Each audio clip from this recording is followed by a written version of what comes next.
ሰላም እንዴት ናችሁ? ዛሬ በጠዋቱ ጉዞ ሊወጣ ነው። ክላይንቶችን እየጠበቅኩ ነው ያለሁት። ማዚ ሰፈር ናቸው። የምንሄደው መኪና እዛች ጋር ያለችው ናት። አንድ ፋሚሊ ናቸው እና አሪፍ ጊዜ ይኖረናል። ሰብስክራይብ አድርገው ይመቻችሁ። 2 ቀን ጉዞ ነው የምንሄደው እና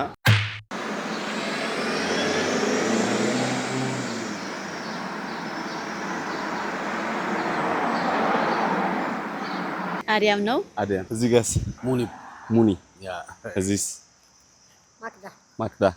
What's your name? Bye bye baby. ናቲ ይባላል። ናቲ እንዲቀለል ነው። እሺ አንቺስ?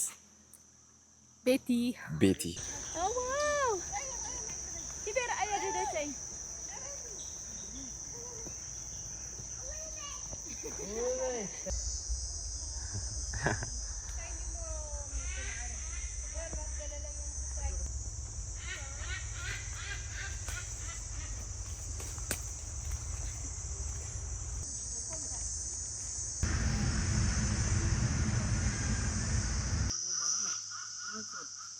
ናችሁ?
ሰላም እንዴት ናችሁ? የፊቱር ፋሚሊ ዛሬ እንግዲህ ቡሶኮ ፎል የምንገኘው ቡሶኮ ፎል በኡጋንዳ ከሚገኙ ከአሪፉ ፎሎች አንደኛው ነው እና በጣም ደስ የሚል ቦታ ነው እያየን ያለ ነው እና ለየት ያለ ቪው ነው ያለው። በጣም የሚገርም ቪው ነው ያለው። እዚህ ቦታ መታችሁ መዝናናት ስትፈልጉ እንድትደውሉ። ዛሬ እዚህ የቆምኩበት ቦታ ላይ በሌላ ቪዲዮ አሳያችኋለሁ። ይሄ የቆምኩበት ቦታ ላይ ውሃ የለም፣ ግን ዛሬ አለ። ለምንድነው ውሃ ያለው? ዳም አለ፣ ከዚህ በዛ በኩል ዳም አለ። እሱ ዳም ሲሞላ ውሃ ይይዛሉና በዛ ሪዝን ነው እዚህ ውሃ እና ኖርማሊ ቡሶኮ ፎል ለተለያዩ ቪዎች በጣም ደስ የሚል ቪው አለው። ከዚህ በዘለለ ደግሞ በተለያዩ አንግሎች ስታዩት በጣም ጸዴ ነው የሚሆነው። ለማንኛውም የሚመቻችሁ